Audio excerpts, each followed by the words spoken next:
Paddy's review. A review of the midweek Premier League game starting Tuesday night, Manchester United and Fulham. It was a brilliant goal by Edison Cavani to put United ahead in the first half. He's been brilliant for United, but in the second half, United went defensive. They sat back, they thought they had the game won, and that's a wrong thing to do, especially when you're only winning 1-0. They left Fulham into the game and Fulham scored. Poor performance by United in the second half as it ended up a draw. Like the last three games, bad results for United, two defeats and a draw. I know they're going to come second this year, but still a lot of improvement needs to be done if you want to come more consistent to be challenging for leagues.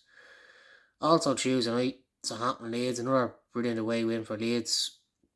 Patrick Bamford has now scored 10 goals away from home. Brilliant achievement. I think he should be given a call up the England squad because he's had a brilliant season. And if Leeds finish in the top half this year, it's an incredible achievement. Also, Tuesday night, a brilliant comeback win by Brighton. The crowd cheered them on. That's the positive of having the crowd back in the stadium. Trossard scores again for Brighton. He's played really well for them this season, and Brighton have had a good season. Like, they should be higher than what they actually are because they put a lot of good performances in this season. But for City, they'd be disappointed that they couldn't hang on after going 2-0 up. But going down to 10 men, it's always tough with 10 men in a game, especially when being away from home. But Gundogan went off injured. That he'd be a big blow for the Champions League final if he can't play. So it's all about keeping City's players in cotton wool now, especially with the league being over and the Champions League final not far away. In the late match Tuesday night, Chelsea-Leicester. Chelsea played really well. They were up for it. They showed lots of energy, created some good chances. Rudiger scores. He's been impressive for Chelsea since Tuchel has took over, and they sealed the victory with a penalty from Jorginho.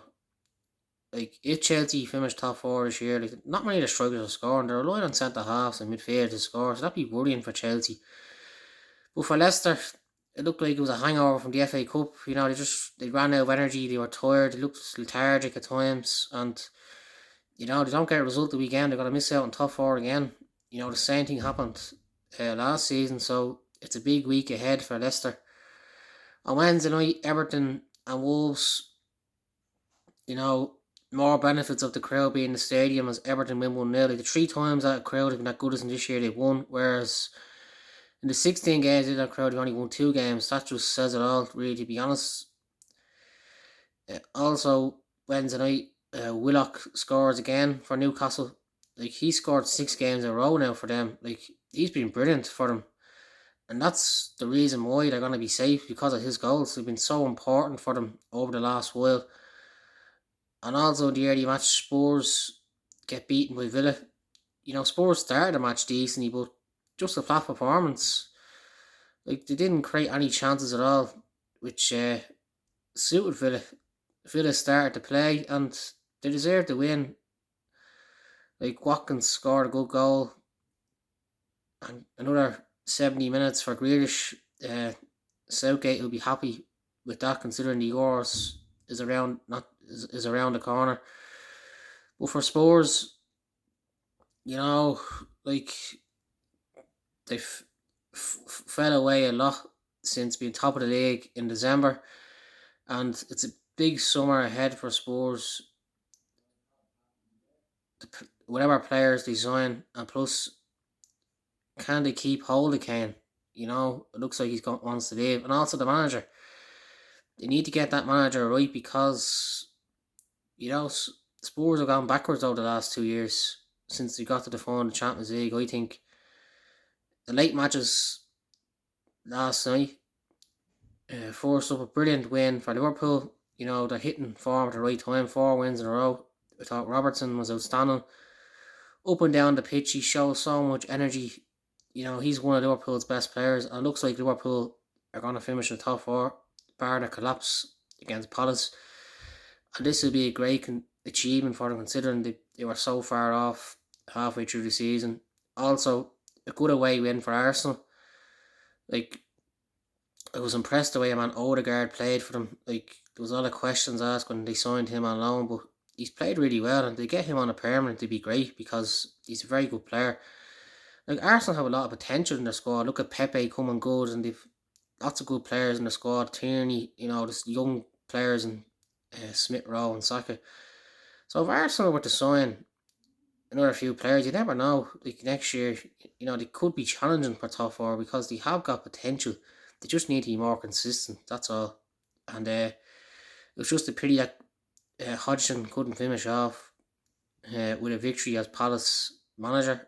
He's done a brilliant job for Palace, and it'd be interesting to see who they get to replace him. There's a lot of players at Palace that are out, like Benteke, and he's been brilliant for Palace lately. So I think he deserves a new contract because he scored some great goals lately. And the other match last night, West Ham come from behind to beat West Brom 3-1. Soucek scores again for West Ham. Like, he's scored a lot of important goals this season, and it does look like West Ham are going to finish in the Europa League places this season. A fantastic achievement, really, to be honest.